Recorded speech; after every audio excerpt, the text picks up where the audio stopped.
topic next week. I'm going to be extremely brief and do no justice to today's guest lecturer, who is literally responsible for reduction of humanity's, storage need and carbon footprint of all our data storage centers. And I think many of you have already had a chance to get a bit of an update of who he is, his background, through our teaching staff, and otherwise we'll also send you an excerpt. So for now, I'm just going to hand it over to Yann Collet. Thank you. Thank you for having me. The topic of today is called Designing Data Compression Solutions for Data Centers. So you have already seen quite a few topics on software data compression, magnetic coding, code.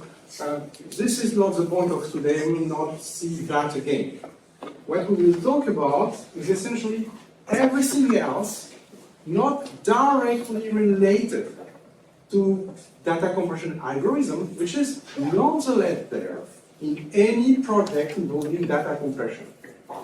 And if any of you in the future wants to have a successful deployment of your own solution, you'll have to get through all these steps.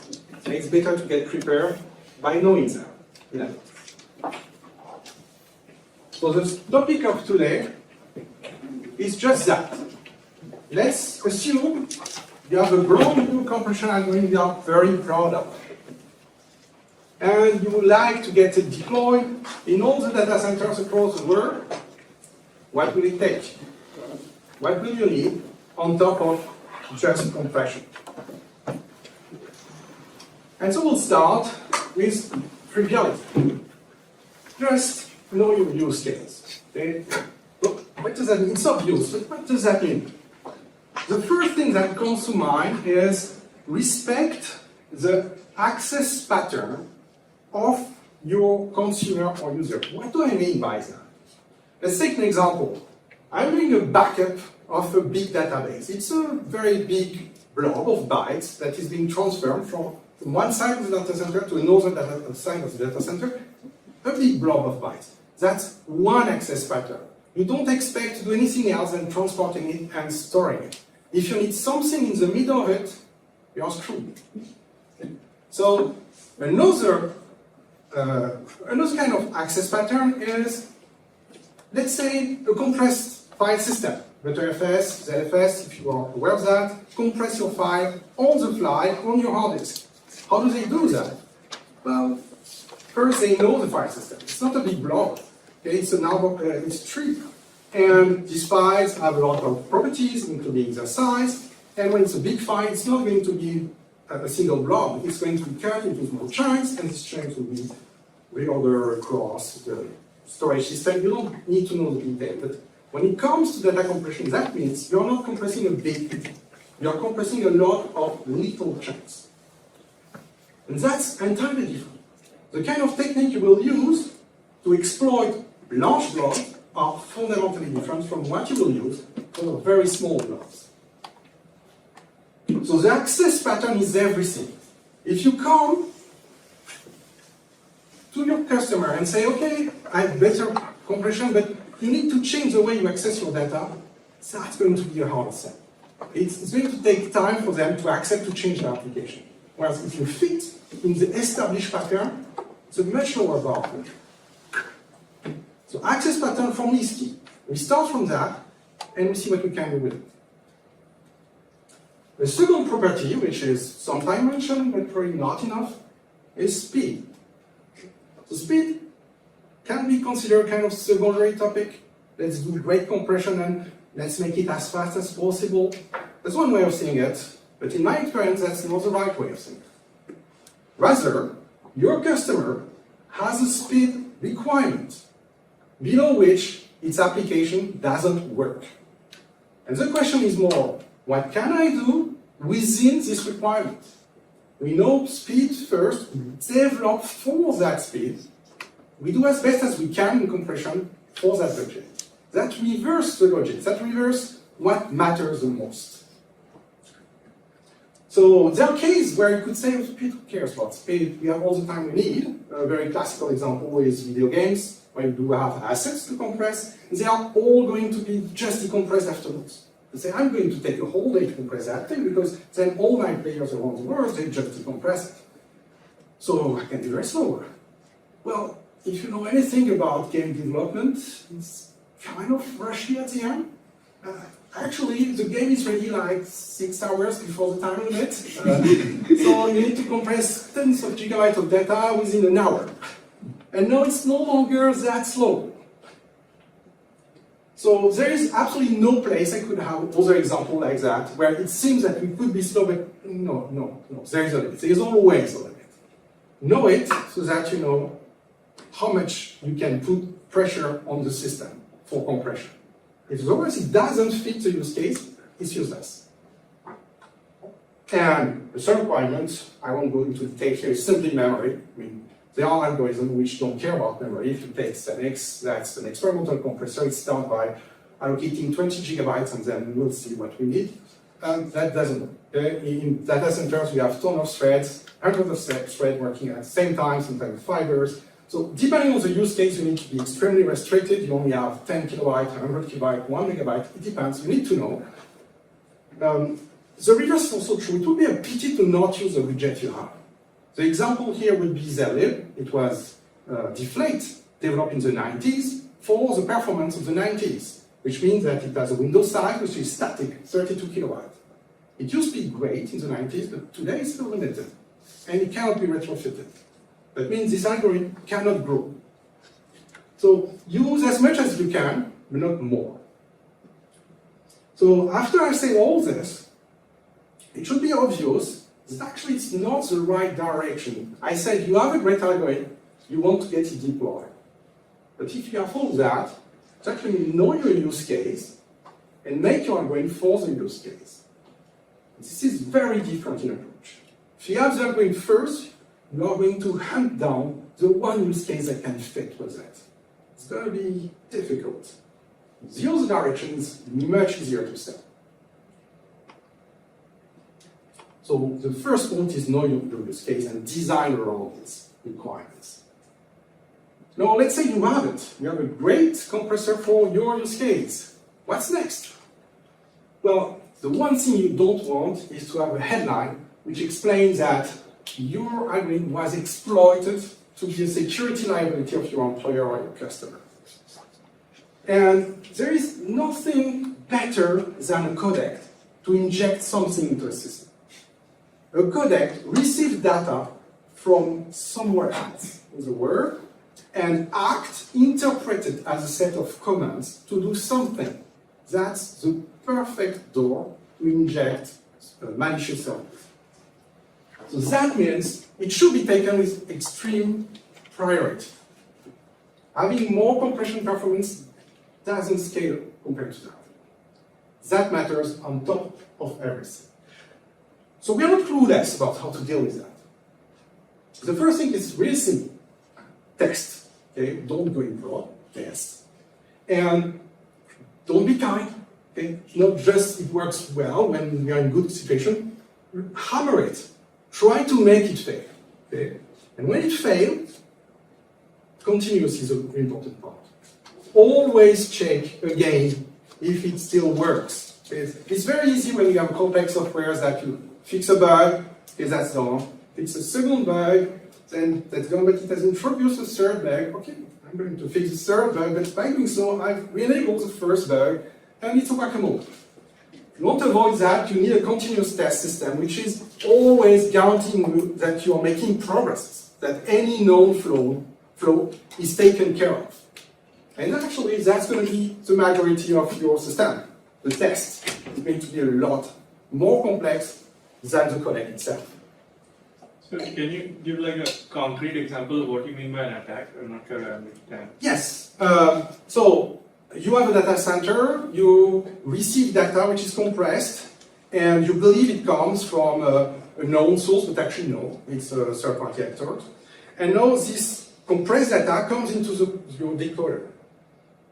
And because of a known flow in the decoder, when this data is decompressed, it's actually overflow into a buffer that it shouldn't.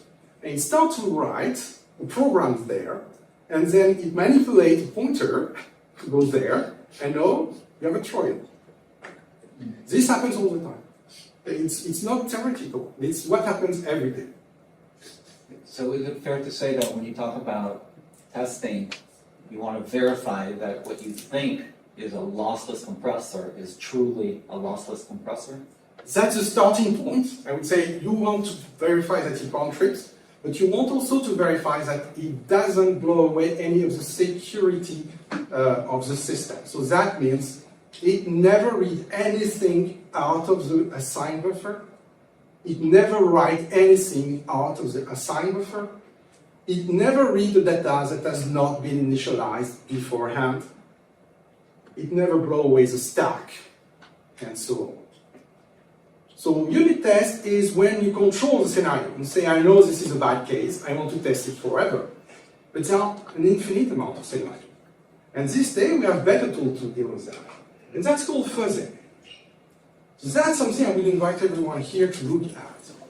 Fuzzing is going to create some random data that will try to mess with the system. Modern fuzzers are even inside your code to even register what are the branches which are triggered in order to find a new pattern which will trigger new branches way deeper into the system. It's required because otherwise the probability that a random event happens becomes infinitely small and you never reach it. But with these fuzzers, they will find it. Just give them 1 or 2 days. Here also, fuzzing, deep fuzzer, they are continuous. They never stop.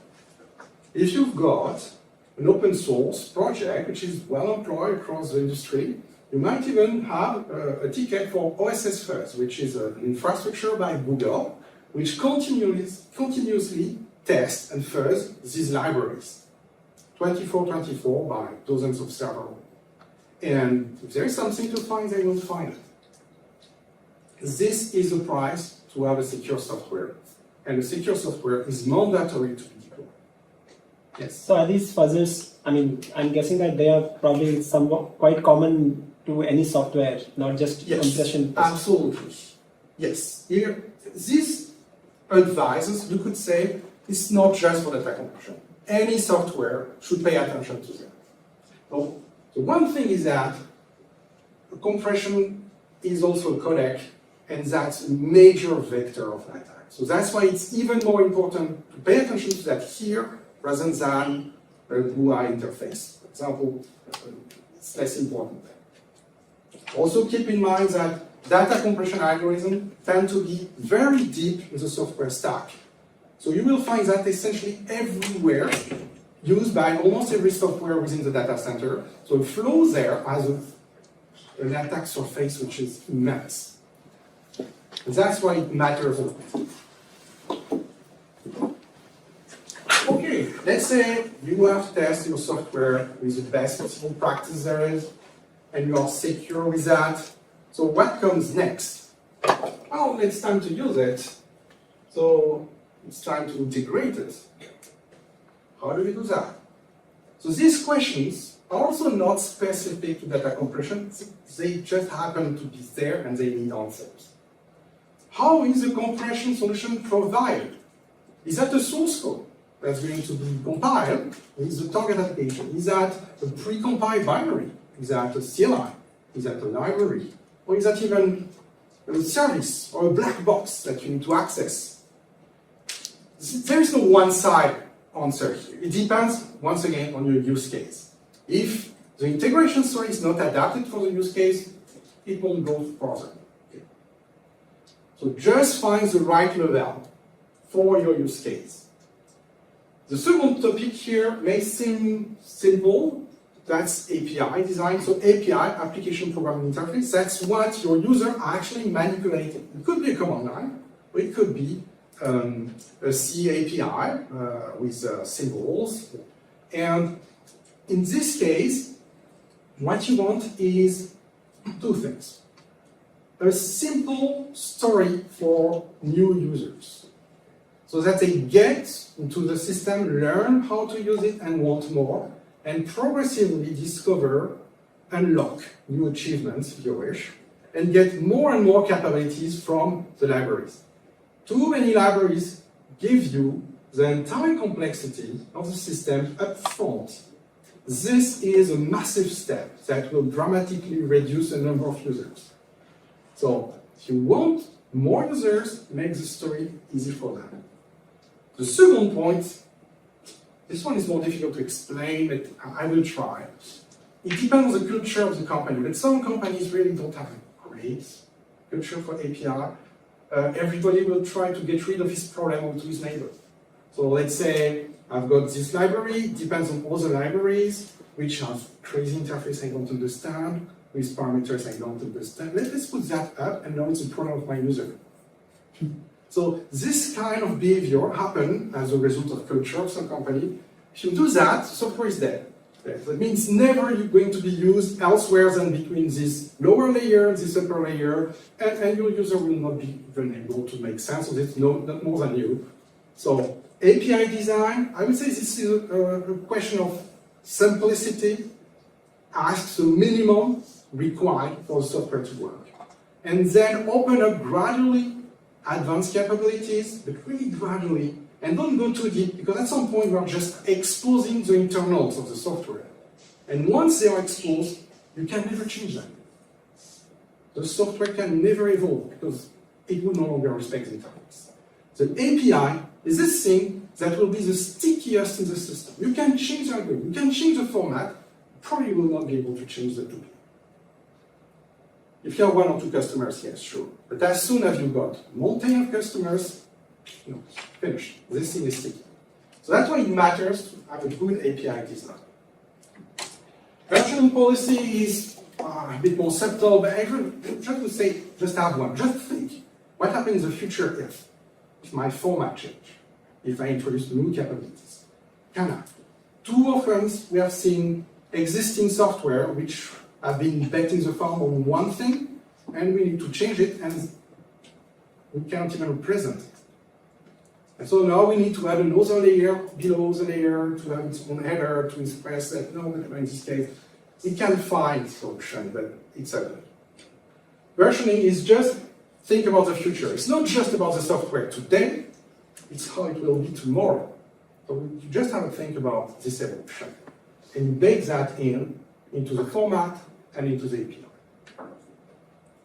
I won't go into more detail because that can be pretty complex there. You just need to be aware of the topic so that it helps you make choices. Okay. Yes. You said the API design is even more sticky than the format. Yes. Well, Why is yeah, that? it depends. Yeah. It depends. I would say it depends on how general is your format. So in this regard, this would be a bad example because the format itself is the interface with the rest of the world, since now there are third-party implementation. Okay, if you have other software, even hardware, which are able to understand this format, so if you change anything there, it's the end of the ecosystem. But in many cases, this is not what happens. You will develop software which will be useful for a company or an industry which is more narrow, and in this case, as long as you provide a way to read and write into the format, you still have a way to control this format and make it evolve. So you lose that as soon as you open the format to third-party implementers.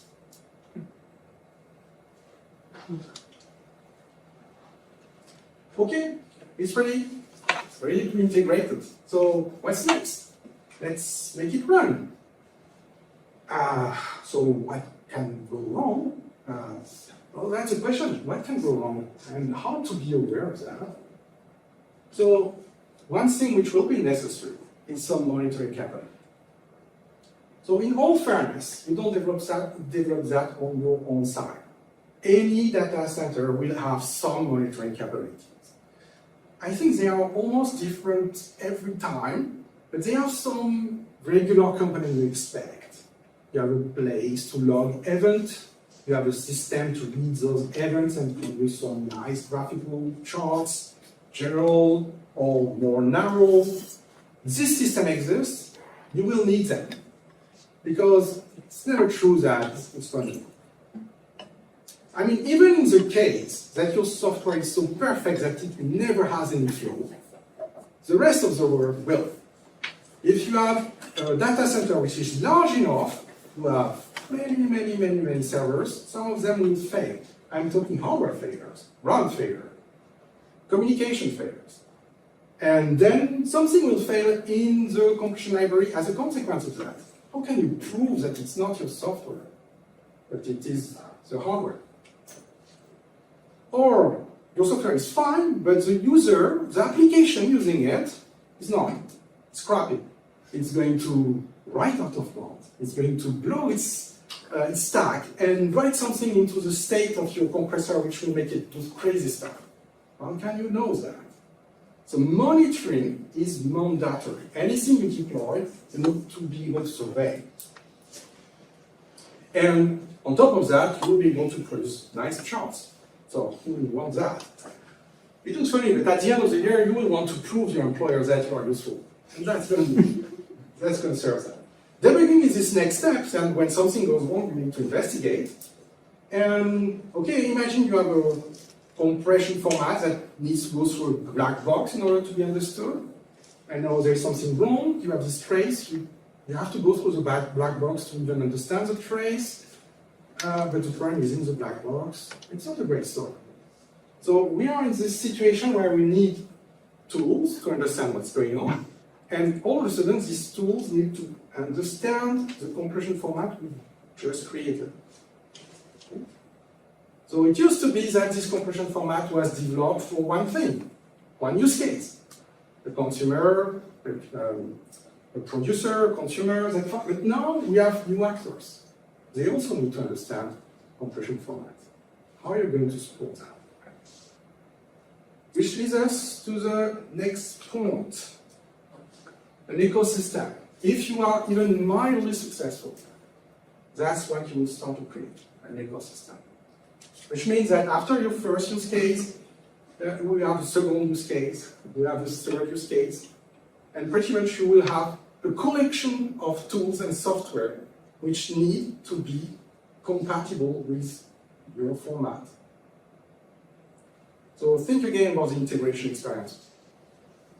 Okay? That's where it matters. And another point also here is about the security, because one answer I frequently receive about security of software is that, oh, it's just internal.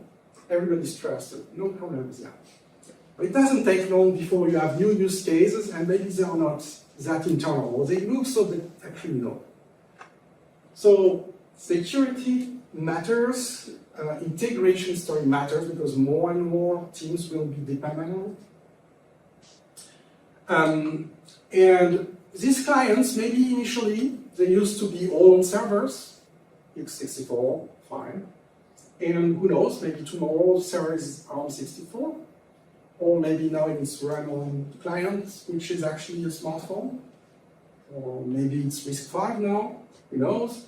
Maybe it's no longer the same version of Linux, and you were just depending on some kind of kernel feature which is no longer there, etc. Portability is this idea that your software should be able to survive being transplanted from one system to another. It's also easy to overlook. Well, there is one industry where we could say, could do that, we used to be able to do that, which was the game industry, where you could say, okay, I'm just developing that for this console, I don't care. Okay. In data centers, no, you have multiple generations of servers. This thing changes all the time. So you need a software which can survive this change.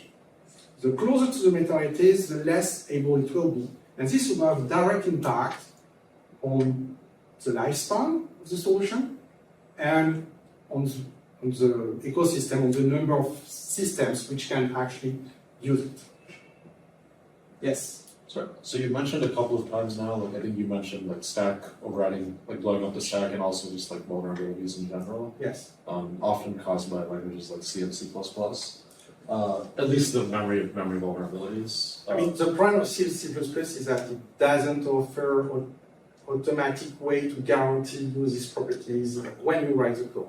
Yeah, so I guess, yeah, the question was like, has there been like a more of a transition to for you guys, like developing tools to develop them in Rust to go. Yeah, I hear that. Not yet, and it's unsure if it will ever happen. I think Rust has some nice, good ideas here. And I really like that it prevents, or it tries to prevent out of bound write and read. But I also mentioned about ecosystem, so it goes wider than that. That means that if I want a software that works on an old IBM server, where is the compiler? If I want something which is broadly portable onto any system I can think of, which compiler can I rely on? There is one. The C compiler is the only one who can guarantee to always be there, even on a crappy system. Rust, the only one. So that's a problem to the rich. Now you may not care about that, and maybe you develop for a closer ecosystem where Rust is available, invited. That's fine. And then you accept that you won't go further than that. That's a perfectly valid story. In my specific case, where the goal was to provide a successor to Zlib, which is present essentially on every system on the planet, it has to get that rich. It's not a common scope. Okay. So Rust definitely has some good ideas when it comes to memory safety. I think other languages should look more into this. But it's not that we are without weapon and that it is an inevitable consequences of programming in C++. When was the last time we had such a problem with the standard L10 programming in C? I don't remember. It was very, very long time ago.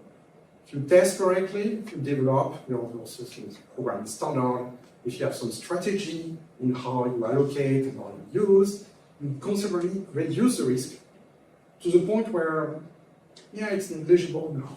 To the point that it's not zero. When nothing is zero, you will have other problems, even with Rust. So at some point, it's so low that it seems acceptable.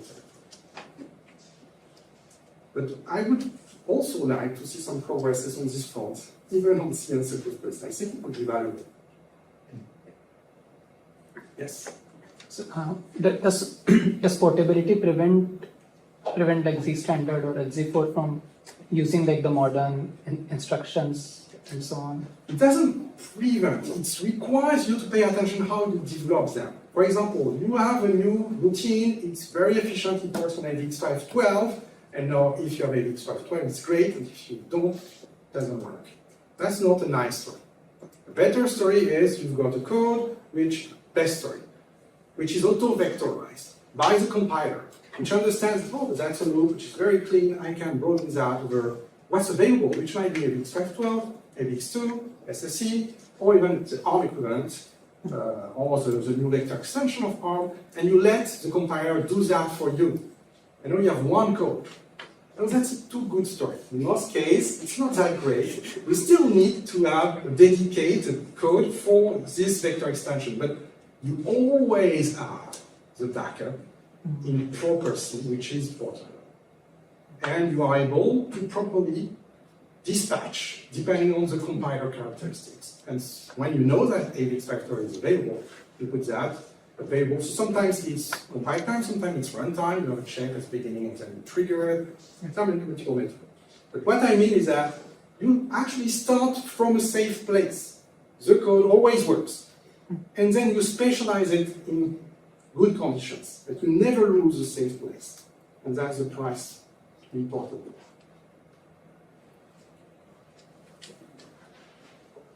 Okay, and then last topic is more specific. I mean, most won't need that, but if you get to a point where you are fed up about, or you can't provide all the time access to your format through your team, through yourself, and it needs to be a more distributed effort, then there is a need to write some kind of specification that other people can use and start to access the data without systematically having the need to use your effort or your software. That's very advanced. I wouldn't start it. Okay, so now you have an ecosystem, multiple applications use your format, and okay, success. You can go slip and get to Margarita, and it works well done. Well, it's actually never finished, okay? If you've got something in deployment, running active, that means that some people are going to stress about that. They are not sure if it will continue to work tomorrow. The point is not that it works today. The point is that it still works tomorrow because something has changed, whatever it is. And so the question is more, if there is a problem, who do they call? Can't say even call anyone. So if you are employed by a company and your users are in the same company, they have solved this problem by giving you their slave. But if not, it's a big stress. Even in a customer provider situation, customer really must have a great faith that the company is not going to disappear overnight, that the system is still going to run in 5 years from now, even if the server is updated and use a new CPU. So the one thing I want to make it clear is that creating an algorithm is not just a one-off thing that we can just run away from. If it is successfully deployed, it means it's constantly being maintained. There is a team in charge of guaranteeing that it still works. Even more than that, guaranteeing that it works even better, to improve, that if there is this little detail that's needed to make it even more comfortable to use, there is a team which can answer that. This topic tends to be the bane of open source projects, especially non-funded. Because then, for which reason would you work for nothing? And if that happens, this is a dead solution. It's dead code. No one will want to use that, even if it's great, because no one will want to trust that. In order to be used, you have to establish a trust that this software is here to stay, which means it's great, it will continue to be great. The trust is something which is very difficult to acquire. It takes time. Of course, if you come from a great company which makes a great statement, it helps. But even that is not enough. You will probably need some years to prove that it's really here to stay. So that's a lot of topics. Very few of them are about data compression itself. It's about all the support and precaution to take around the software to make it acceptable to industry players. So what have we learned from that? First, when you ask a customer to believe in you and in solution, you're not just asking him to believe in your great compression ratio. You ask him a lot. You ask him to take a risk on your solution, a risk on all these other problems I've described, that they will be taken care of now and tomorrow. And there are a lot of them. And so that's something to keep in mind. It's not just a question of money. It's a question of trust. Your user must trust your solution. So the next step here is despair. There's so much to do. There's no way it can be provided. But that's not true, because you do have new player, new solution every year. So one thing to keep in mind is that to be worth the cost, you cannot come with a slightly better solution. Like, I've modified L10, it's 2% better now. Who cares? You need to be dramatically better at something. Not just 10%, really way better at something. What is this something? Depends. Maybe it's just speed, maybe it's just decompression speed, maybe it's a specific access pattern, which is difficult to support by other systems. It's this one thing that matters, and they are willing to take all the risk to come with and take a bet on. So that's one thing. You need to be very good at one thing. Find it. And then, you still need to make them believe in you, and there is a general strategy in that. Minimize the risk. So that means that you don't have to do everything else. If there are already components which are proven, which are reliable, that people trust implicitly, use that to reduce the surface you are providing. the smallest it is, and the smallest is this maintenance risk and burden, and so it is easier for the customer to accept this burden. So it's a combination. You need great value and small risk surface. And that's really one of the safest ways to have a successful deployment. The data center on production here. So that concludes this presentation. I hope you learned a few things of that. And since we have time, I will gladly answer your question.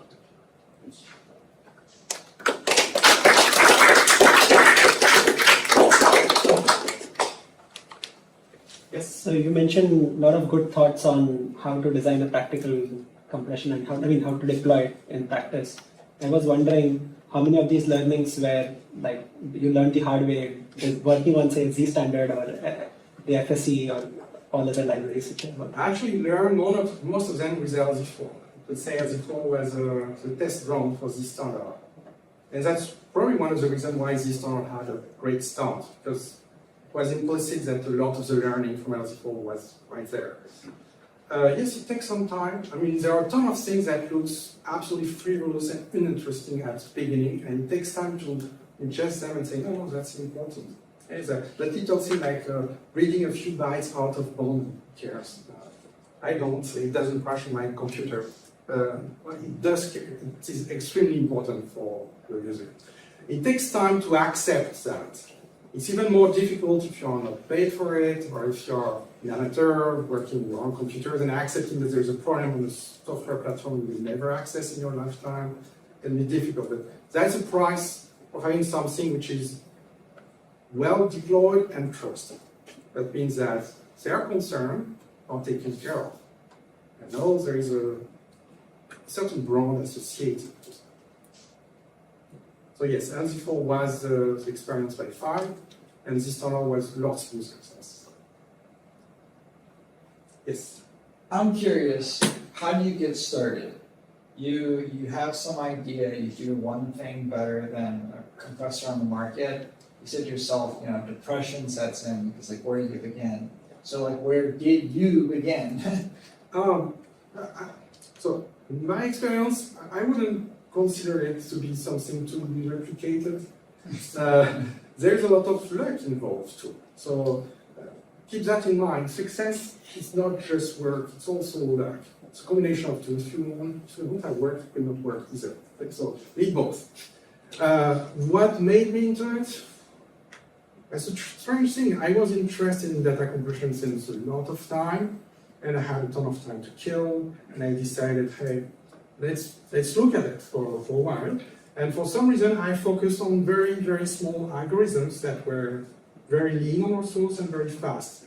That's initially because I was programming on an old handheld calculator from my youth. It was extremely underpowered, so I needed speed to get it to work. And then I came to PC thinking that, hey, no, I'm very lean, and everybody that PC developers are doing a ton of garbage, which is too heavy. And so I quickly discovered that was not the case, and there was a ton of very great software on PC too. But I just continued because I was interested in the field. And everything I learned, I find that interesting. So I would just continue up to the point that, hey, L10 is the fastest compressor in the world? Nice.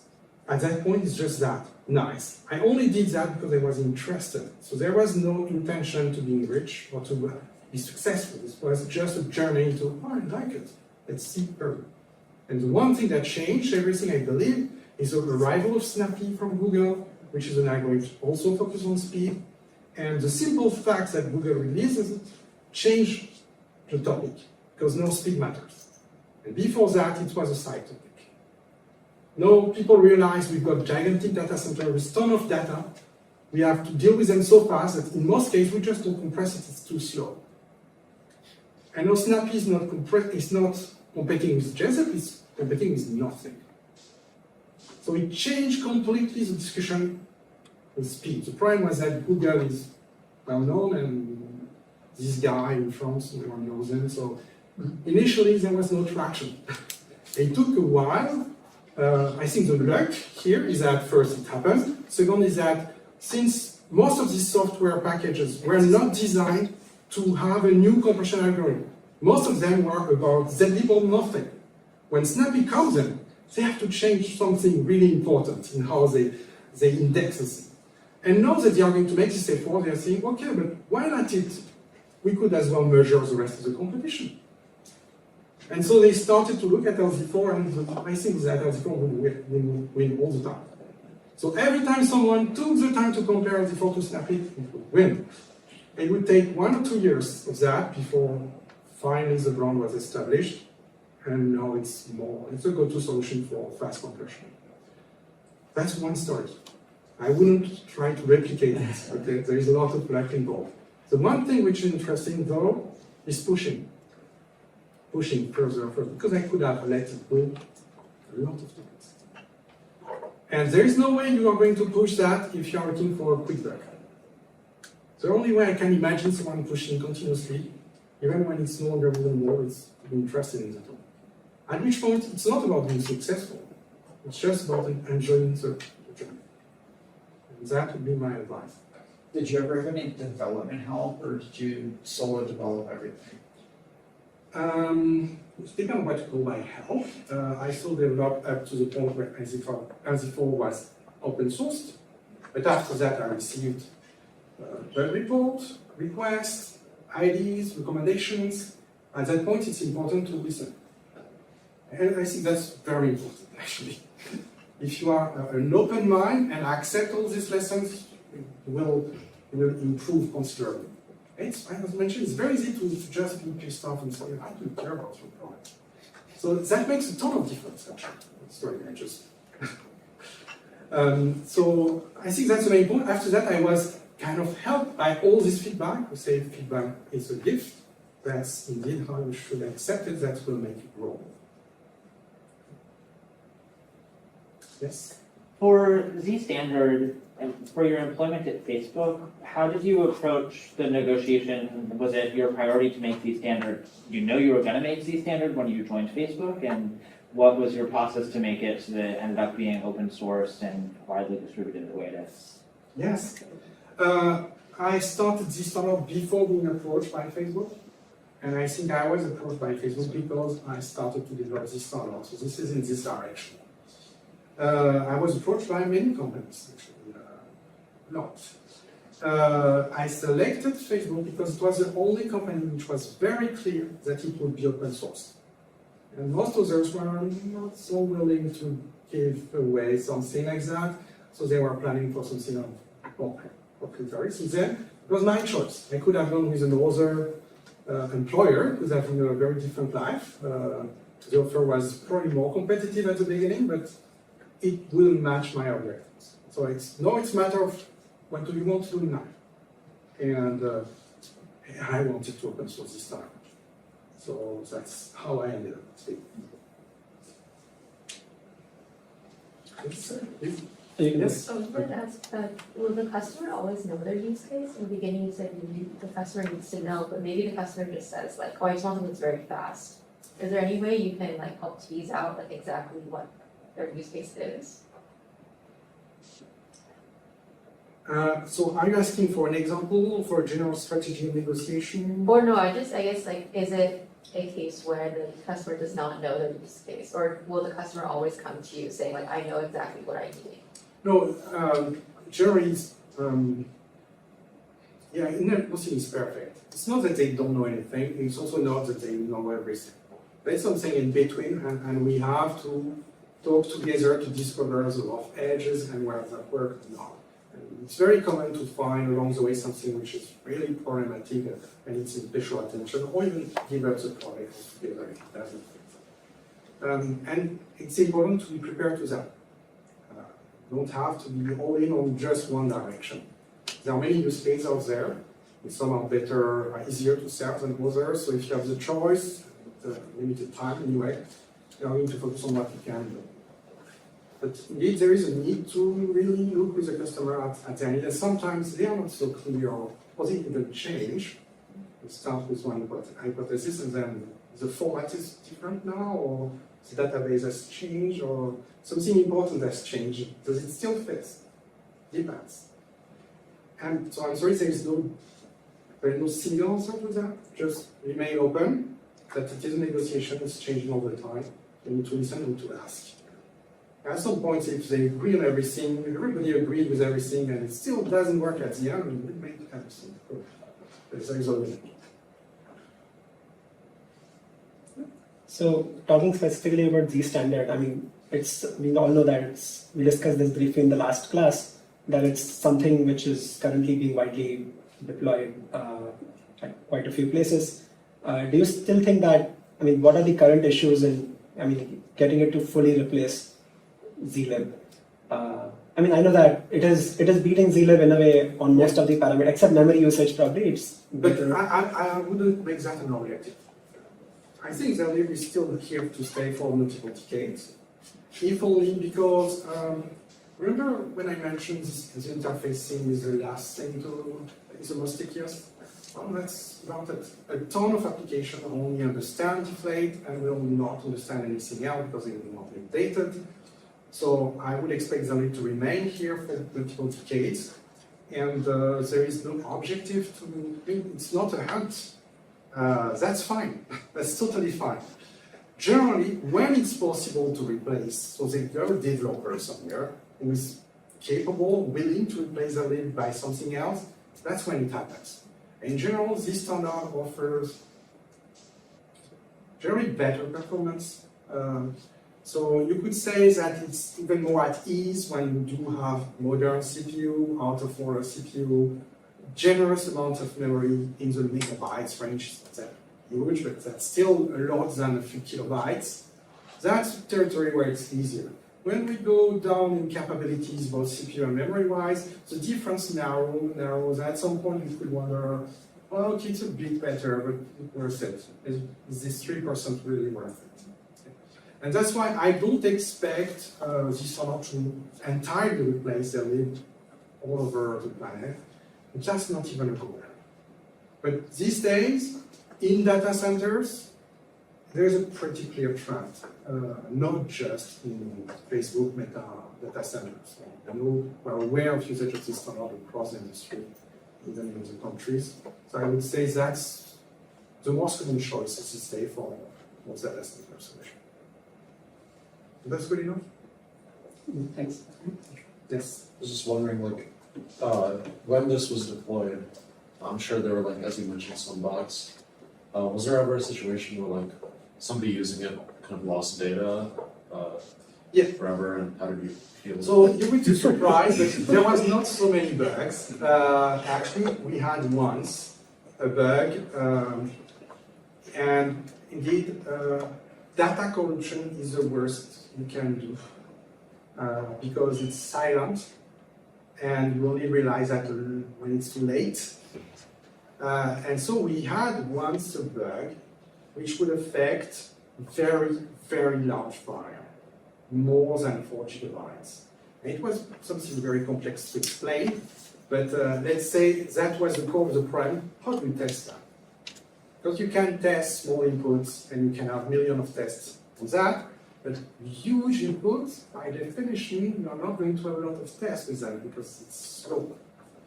So we had a lot of test coverage at this range, and it results in you had one chance in 1 million to have a corruption bug for files larger than 4 gigabytes, and it lasted 2 months, something like that. So the thing is that at the scale of Facebook, it happens. If it was at a scale smaller than that, we would not have noticed anything. Maybe we would have one corruption and would have confused that for some kind of hardware error. But because of the scale of Facebook, it was not one error, it was more like 10. Still very low, almost competitive with hardware, but uncomfortably close to hardware. So we checked, and there was a bug. And that's it. The number of bugs in this standard has been very low throughout its development. I would attribute that to a huge focus on that topic. Absolutely huge focus since its development. We haven't waited for problems to happen to start thinking about that.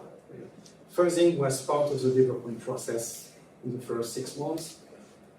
So we're kind of at the best of what the technology can do back then. This topic.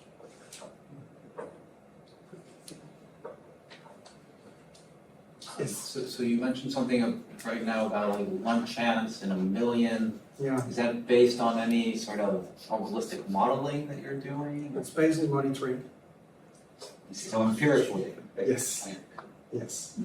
So we know, or we have a metric, we can tell how many of such blood have been created during this period and how many errors we have noticed, and it's ballpark. So you mentioned that, I mean, we know that compression algorithms and software especially is very sticky. Like people don't move from one to the other unless until you promise them a compression gain of something like 2x or speed improvement of Yeah. 2x, something of that sort. So considering that in mind, it's probably even more important on what problem you choose to work on, like for compression. So I had two questions on that. One is that how did you decide on, say, working on improving ZLEP? Or I mean, I'm not sure if it was a conscious decision or you just worked on it and eventually it became much faster. And secondly, what are the problems currently you're excited about which you think are like will lead to a significant improvement in compression? I mean, which are probably the problem worth tackling right now? So why not just improving that? So first thing is that it's actually difficult to improve an existing software, which is a pretty big code base. So it's possible to make a few % here and there, but I'm not that clever to refactor everything. So it was actually easier to start from scratch. But there were also some core decisions in the format, the specification, that could not be changed. So I think I do have a spare slide for that. I can go through that later on. Why was this standard developed instead of improving that? So this is more about some low-level stuff, but the higher level, I just mentioned the limit of the link is 32 kilobytes. So we can never do better than that. In contrast, these standards allow almost effectively unlimited window size, if we want to. That's not necessarily the case. Also the case you are fine with 1 megabyte, but if we want to, we can have multiple gigabytes. So we have broken this limit, and therefore opening the perspective of much better compression ratio, which will always be unachievable by ZLEP. So that's one reason. Another reason, so red code modeling was a thing which was invented after ZLEP. It's not very difficult to understand. It's also not unique, but it's not in ZLEP. It will never be, because it's not part of the format. This matters considerably when you've got structured data, with typically fields at the same exact distance all the time. And this makes a ton of difference. And structured data, that's what we have in data centers. So it matters. ANS was this new thing, and in some way, this standard was kind of a descendant of that development. So after creating FSC, I wanted to give it a run, and in some ways, that's what this standard is. And then you have all this other consideration where we think about how work a modern out-of-order CPU, which once again did not exist in the early 90s, so it's normal to not have this model in mind. And we need to favor these topics. Parallel execution, so dependency loops, which are designed so that you can do multiple operations per clock. Avoiding branches which are difficult to predict. There are some design choices here that you cannot change after the fact once they are present in the format. So for all these reasons, it was simply easier to start from scratch. Can you quickly explain that part again? So you said like in ZLEP we can't go beyond 32 kilobyte, whereas in Z standard potentially we can even go to gigabytes. Like, yes. Yes. Window size. That's just like in ZLEP you can't even. It's hard coded in some ways. Yes, it's hard code. So Windows size is hard code. So that's 32 kilobytes, nothing more. You can use less if you wish, but you cannot use more. Yes? I just wanted to re-throw Pedar's question about what you're excited about. Now. Sorry. True. Yes, I think there is still a lot of opportunity in this domain. The thing is that it's going to be more specific. So it's really difficult to have one algorithm to do everything. Even imagining something like that, you have a problem of search space. Meaning that you are in front of a problem, you don't know what is this problem, no, you have to analyze a ton of possibilities. This is energy. So the topic of energy matters in data centers. We are not going to spend a ton of energy, like 7x, to get the best possible model. We don't have the time. So because of that, we have to narrow the topic and to specialize it. And when we get to do something specialized, we can definitely do a lot better, both in compression ratio and speed. But of course, it makes the topic more narrow. I think there's a lot in this domain, and I will expect a large explosion of these topics in the years to come. So by more narrow, you mean getting more specific about the data type? Yes. Yes. So actually a follow-up on that. So like there are many new data modalities coming up now, and in your experience you have developed like many practical compressors over the years. Is also wondering like if there's a push towards like more modularization even, and like ways to like reutilize like a lot of these developments which have happened in the past to something which might come out in research and you might want to make it practical eventually. Yes. But I think it will happen. It will effectively apply to this topic because it's too wasteful to restart from scratch every time. So there is a need for some kind of baseline. And this will happen, but we are guessing. Okay? I'm betting it will happen before the end of the decade, but it's not going to happen tomorrow. It will take some time to build up. But I would expect so, definitely. And in which case, there will be a need for people who know how to impose this. Yes. So, just talking about future direction, like, do hardware accelerators excite you in any way to like kind of almost get things done at blind speed too? Is there any word? I think it's an interesting next step, if not a very important one, because, well, you can do a lot with software. We have received a big factor in improvement of performance in the last few years, but at some point, we reach some kind of plateau.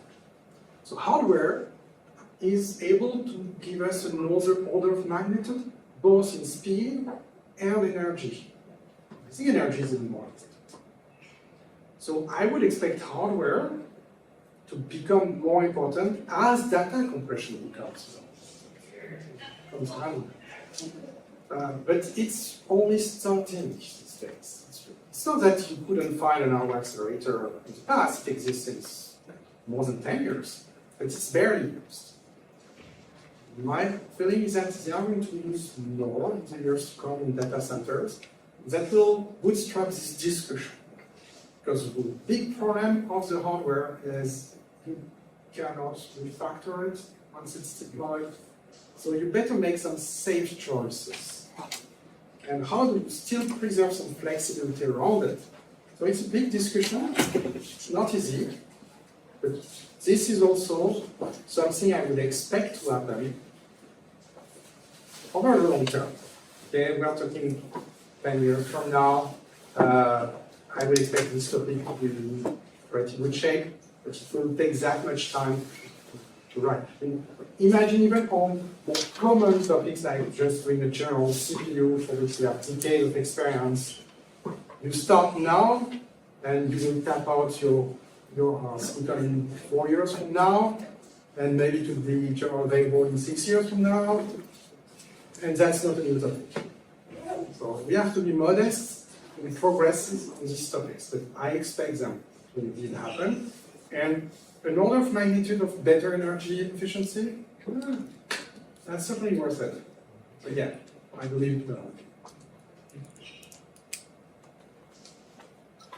So in the context of continuous testing, is it not realistic to have a compressor where before deployment you test it so absolutely exhaustively that you can give total guarantee that it's sound? No, that's not reasonable. You can never prove negative. So one thing I think which you could prove is that the compressor is really immune to attacks, whereas it's a lot more difficult for the decompressor.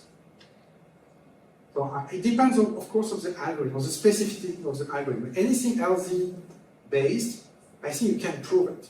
You can actually prove that the compressor is immune. You can never make it do something weird. But the decoder is a lot more difficult. Because by the nature of it, you are allowing an external actor to manipulate a pointer to copy memory around. You know, depending on the setup of the buffers, it can be more or less dangerous. So, of course, for such an attack to succeed, someone needs a lot of knowledge. So I agree, but also the specificity of how it's employed, what is the interface, and so on. But yes, big attacks, they know all that. They get access to it.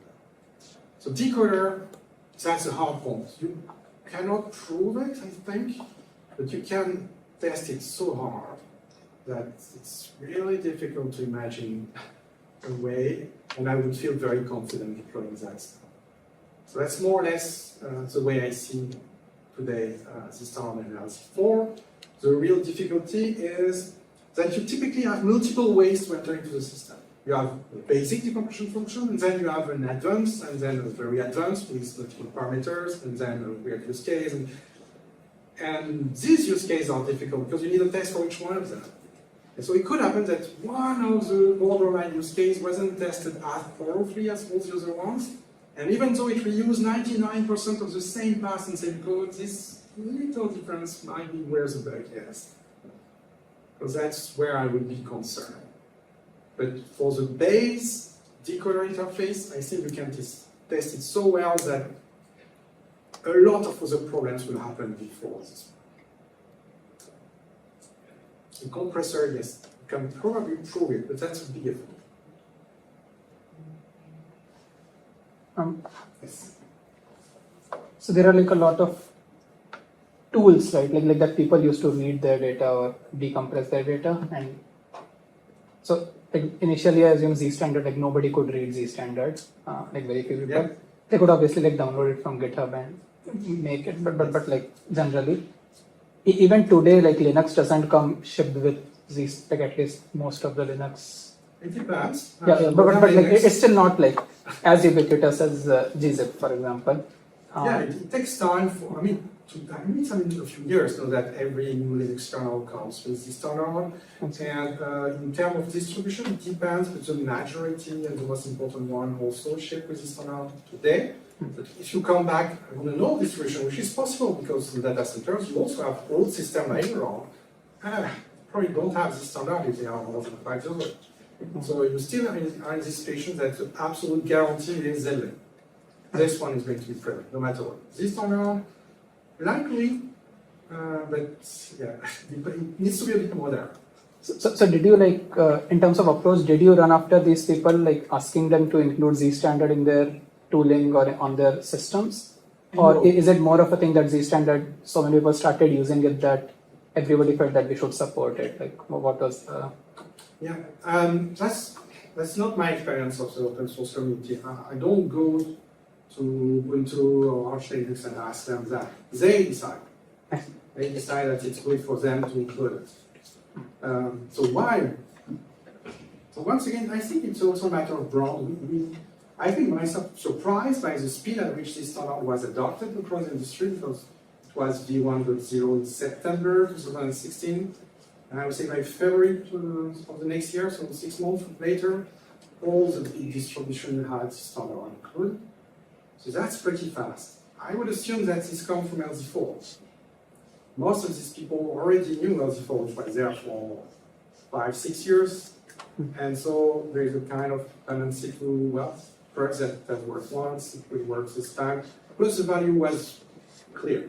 Yeah. The message was clear, and I think it also matters. Basically get the same or better than they did, always at better performance. There's no trade-off, no work sometimes, depends, which is a harder sell. So I think the clarity of the message and maybe the establishment of the previous experience make it an easier cell, but I don't go to ask them something. They decide.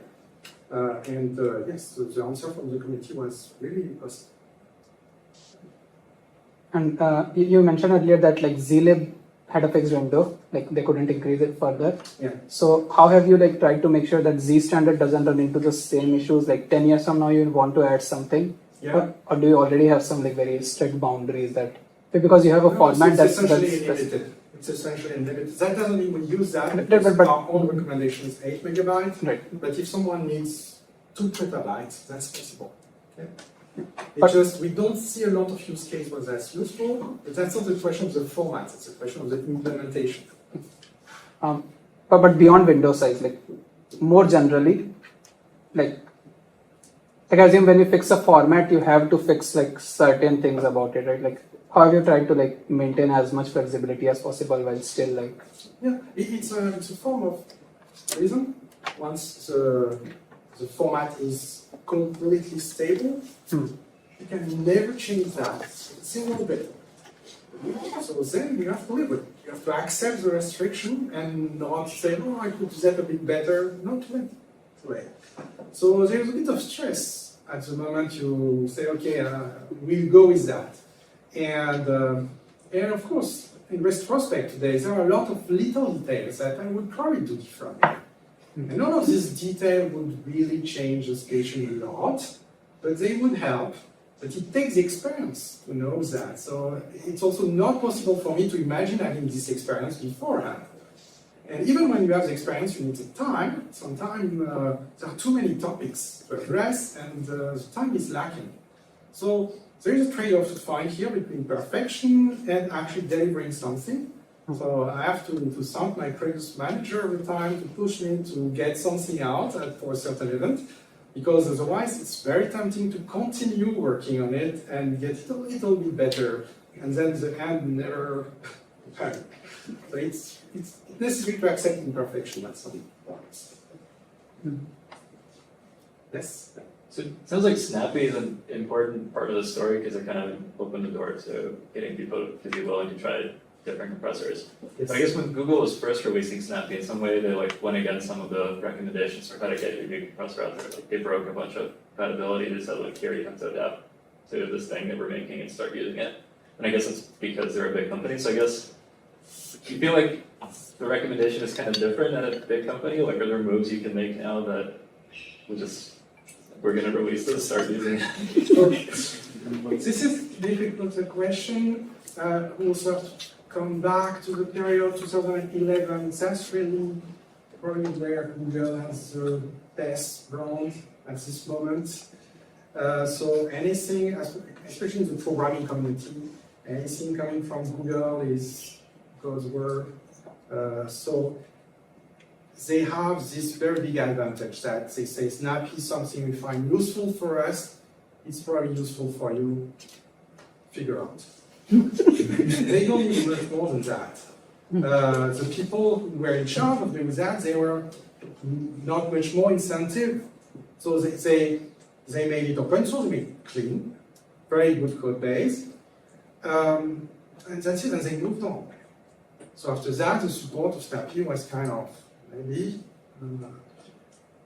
So, and I can blame them. That's how the structure of the company is.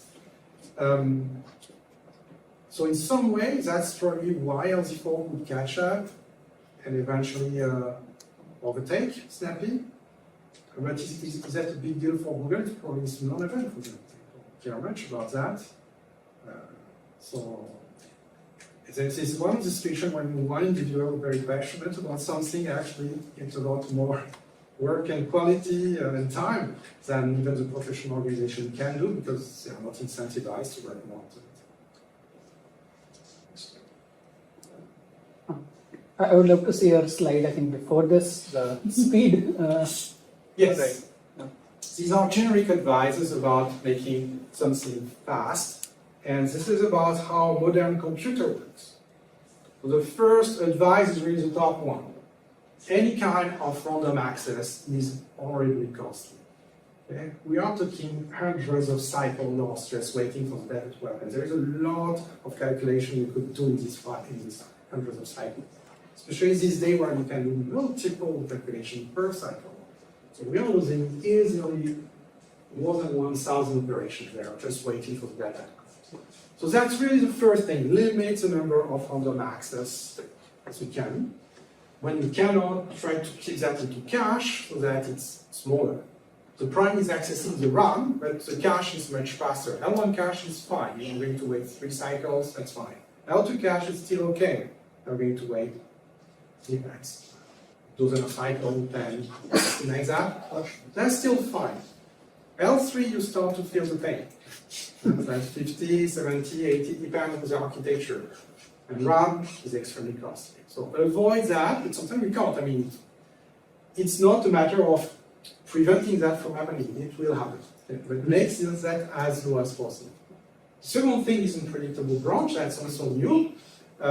New compared to the CPUs or UNITs.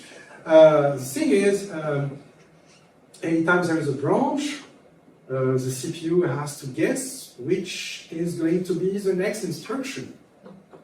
And if it was waiting for the result of the test to start the next instruction, we would have really crappy computers today. The main reason they are so fast is that they bet. They say it's probably this one. And they start running the branch even before knowing if it was correct or not. And if the bet is correct, then that's fine. You have a very streamlined pipeline. But if it is false, they have to cancel everything they have done so far, flush the pipeline and come back. And so that's a big cost. How much is the cost? Well, actually, it's less costly than RAM latency. So that's where it comes second. The cost depends on the architecture, but I would consider it comparable to something between L2 and L3 cache. I think it's even less costly than L3 cache, but more than L2, somewhere there. So that still matters. And the way to find that is to design branches to be predictable, and if you really cannot, try to have what we call a branchless design, which is a technique where you essentially do both at the same time, and find a way to get the right result at the end through masking, so that the workload is constant. It does too much work, but it always does the same amount of too much work. There is no branch. That's preferable compared to a completely unpredictable branch, 50-50 branch. One of these examples is present in LZ4. LZ4 has this concept of match or literals. And the most common way to do that, present in all other compressors, including Zlib or LZO, so have a signal like a bit that tells you, is it a literal or is it a match? So in normal compressed data, this is a 50-50 place. Maybe sometimes it's a literal, maybe sometimes it's a match. So you have one predictable branch right there. And in LZ4, we instead have a run length, which means that after a match, I always have a run length of literals. Always. And after my run length of literal, I always have a match. Always. So the loop is very streamlined. Now maybe I have 0 literals. Okay. But from a CPU perspective, it's going to do some useless work. It's going to copy 0 bytes, which is still an effort. But because of that, the branch is not predictable. And that makes the system fast. And the last one is really difficult. It's to break the dependency chain so that you are not waiting for one result to the next one. And that requires some thinking. How you can have multiple calculations in flight which do not depend on each other so that you can have multiple execution units busy at the same time. But that requires some thinking, but that's the reason why I developed FSC first and multi-stream F9 after. Because that's the way to break the dependency and to have all these execution units busy at the same time. And now we have 3 to 4 execution per clock. So that's a real multiplier of performance. But it's very advanced. Yes?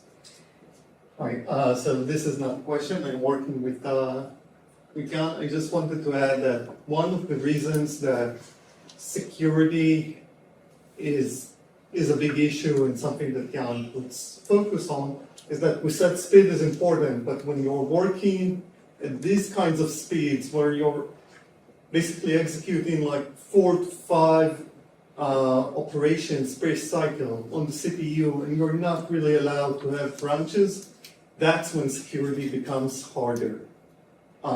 Because then you can't just check for out-of-bounds access on every read. You actually need to think about what are the guarantees that you've got, how many times can I run this loop safely, because before I need to go into slower executing code, maybe I can do something smart to know that I'm not going out of bounds. Maybe it's okay to read something that's uninitialized as long as I know that it's within the bounds of accesses where no one else can put in data or it cannot affect my other workflows.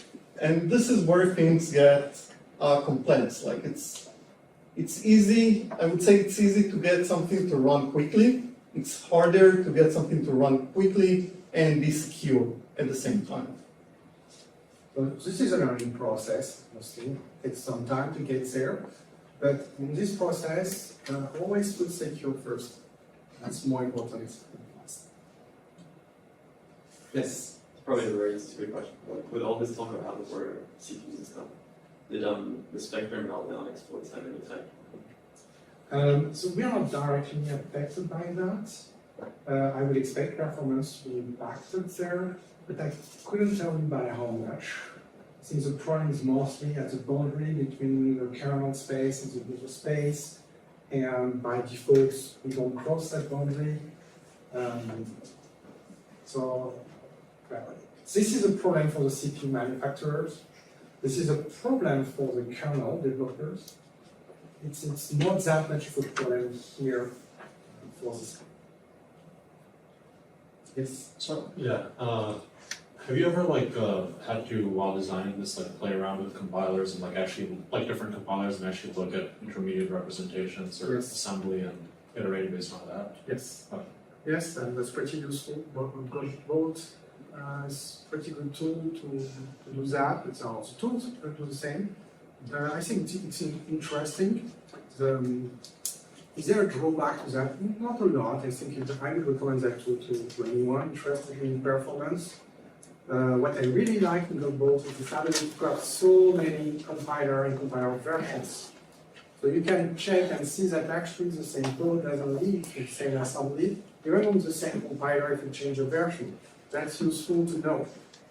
And then you realize that what we're writing is like a C code, like C++, not assembly.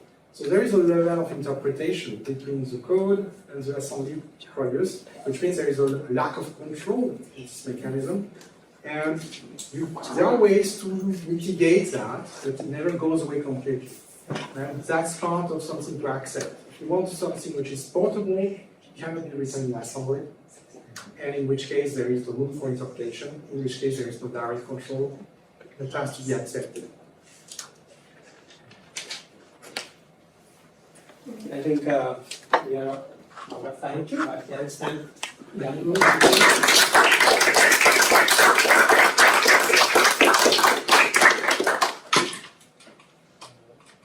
Finally, just a few announcements. So, the teaching staff will be outside on this day.